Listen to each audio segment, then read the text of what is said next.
Hello, this is What You Missed, the week of July 27th through August 2nd. I'm Ryan Wingfield. Come see me this month at the Edinburgh Fringe Festival. My show is called Dirty Dad Jokes. The Olympic Summer Games are underway, uniting the world's countries while dividing opinions online. You know, it was a crazy opening ceremonies to the Olympic Games when Lady Gaga performed, and that was considered the most traditional part of the show. The most talked about part of the opening ceremony involved a scene that some believe to show Jesus' Last Supper depicted by drag queens. Opening ceremony organizers say the scene was actually depicting a feast of the Greek god Dionysus, seen here portrayed by Papa Smurf. In defense of Christians, they do like to pretend that other religions don't exist. Of course, even if the scene was mocking the famous painting of the Last Supper, you know who probably wouldn't have a problem with gender and sexual fluidity? The guy who painted the Last Supper. Yeah, give it a Google. Some of the highlights from the games include American Simone Biles winning her second consecutive gold in the women's all-around gymnastics, and a trans woman demonstrating why co-ed boxing probably shouldn't be an Olympic sport. As of this writing, the United States is leading in the overall medal count, and China has the most gold medals. Of course, it is a lot easier to win medals when Russia isn't allowed to compete. Speaking of which, Russia has agreed to a major international prisoner exchange with 6 other countries, including the United States and Germany. In total, 24 prisoners were exchanged. It was an impressive feat of diplomacy and a stark reminder to never vacation in Russia.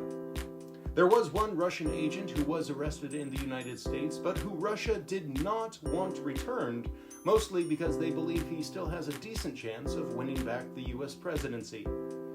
On that note, Donald Trump got into trouble this week for questioning Kamala Harris's racial identity, claiming that she didn't identify as black until just a few years ago. And he would know if she were a black person. He and his dad refused to rent to thousands of them. Joe Biden is using the last few months of his presidency to take on the Supreme Court.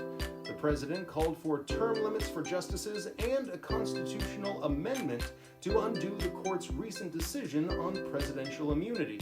Both issues are unlikely to get through Congress unless Democrats win big in November and Trump doesn't succeed in a second coup. There is a new report that North Korea is seeking obesity medicine for leader Kim Jong-un. The dictator denies the claims that he is on Ozempic, but that is what everyone who is on Ozempic likes to say. In related news, there is evidence that weight loss drugs like Ozempic might help protect against Alzheimer's, which is doubly good news because what's the point of losing weight and living longer if you'll be too senile to enjoy it? Summer heat is causing soda cans on hot airport tarmacs to overpressurize and then explode when loaded onto a flight and taken to a high altitude. So now it's not just drunk passengers who are popping off. Greece is banning the transportation of goats and sheep to contain a highly infectious disease that they call goat plague.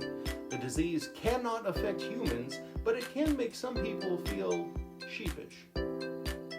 And since puns are always best in threes, an invasive species of crow are moving into Kenya, and authorities are rolling out a plan to kill 1 million of them with poison. They are calling it a culling, but I prefer to think of it as murder. You see, because a group of crows is called murder, so it's like a murder, if you will, or a murder squared. By the way, you can see more jokes like that this month at Dirty Dad Jokes at the Edinburgh Fringe Festival. I'm going to be off next week due to my busy schedule, but I'll be back with more of What You Missed on August 16th. See you then.